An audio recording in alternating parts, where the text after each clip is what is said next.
Steve in North Carolina, how are you? It's all right. How's it going? What have you got for Dr. Ray? Okay, I actually got two questions. I'm going to try to go through them quickly because I know you guys don't got much time. But all right, first of all, I understand where you're coming from about God and religion being sort of virus to modern society. But I was wondering if you agree that if religion was sort of a primary catalyst for early man to form civilization.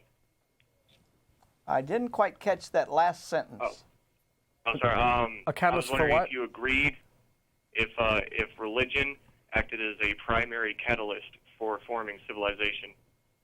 Oh, okay. I think ideas and a number of different ideas have helped that. I'm not sure religion specifically. I mean, think about what we call religion today is not what people experienced 5,000 years ago. Tribal religions were identified with the people of the tribe. For example, in the Cherokee Nation, you could not become a Cherokee religionist if you wanted to. It was impossible. In Amazon, you've got religions in the Amazon that are totally identified with a specific group. And I write about in the book, when did that happen? When did the breakout happen when there was no longer an identity of the religion with the tribe? And that happened sometime around 600 BC, maybe earlier, with Zoroastrianism.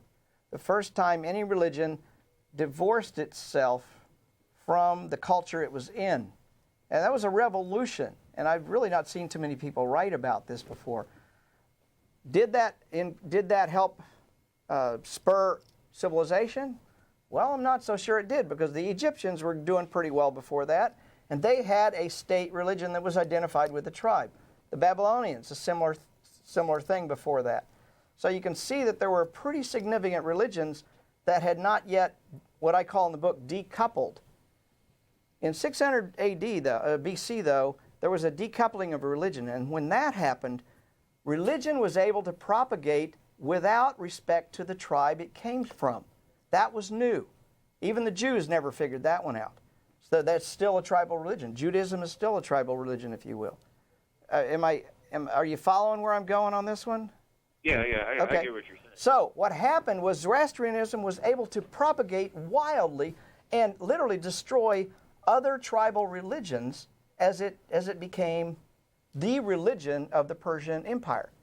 And then comes along later, other religions, Christianity and Islam, do the same thing. They decouple. Christianity is the first effort to decouple from Judaism. It's really Judaism decoupled from the tribe of Israel, and now it propagates wildly throughout the entire Western Hemisphere, West at the time, Europe and all. Islam does the same thing. Long after civilization. So you got to ask the question, which came first, civilization or religion? I think civilization came first. Religion comes along and has incredible power as a meme to propagate, and it just kind of rides along top of it. I talk about that in the concept of the civil religion in the book. And in chapter 3, I talk about how does religion infect cultures? How does religion infect entire societies? And it does, but it's not necessarily related to civilization. The two are totally different things. Now, there's been a kind of a slightly different take on how to look at this. There's a debate between whether religion is a byproduct or a remnant. And I'm getting from what you're saying that you are more of the byproduct. Yeah, probably a byproduct. And that's the position that I've taken and a number of others. I know that, I can't remember which position he took on this, but Pascal Boyer has a couple of good books, actually, on the history of religion and how they were founded. It's an interesting study, and of course we don't have a time machine, so we can't go back and look. Something like religion, something that would be defined as mystical or,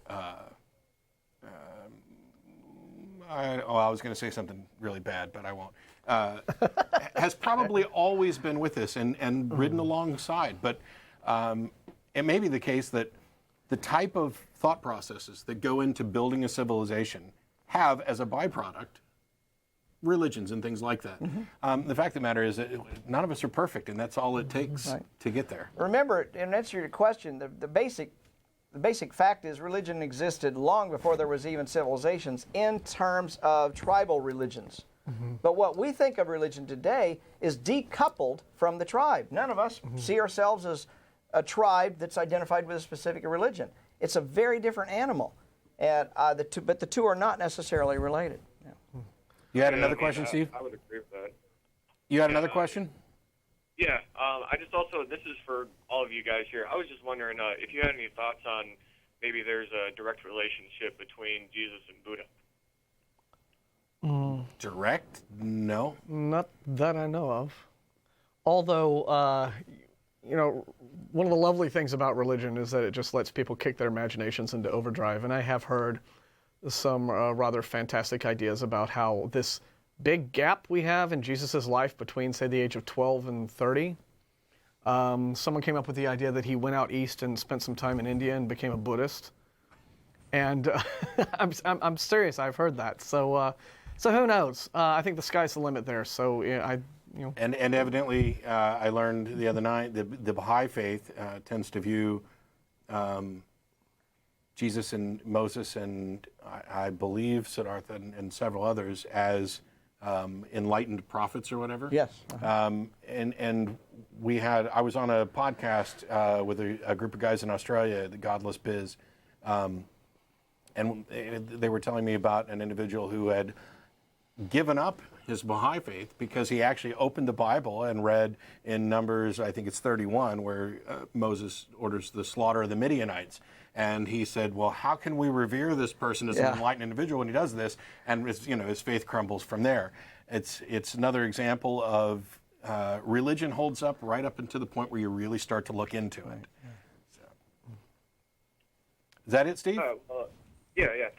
That's all I had to ask. All right, Great. thanks a lot for your time. Thanks a lot.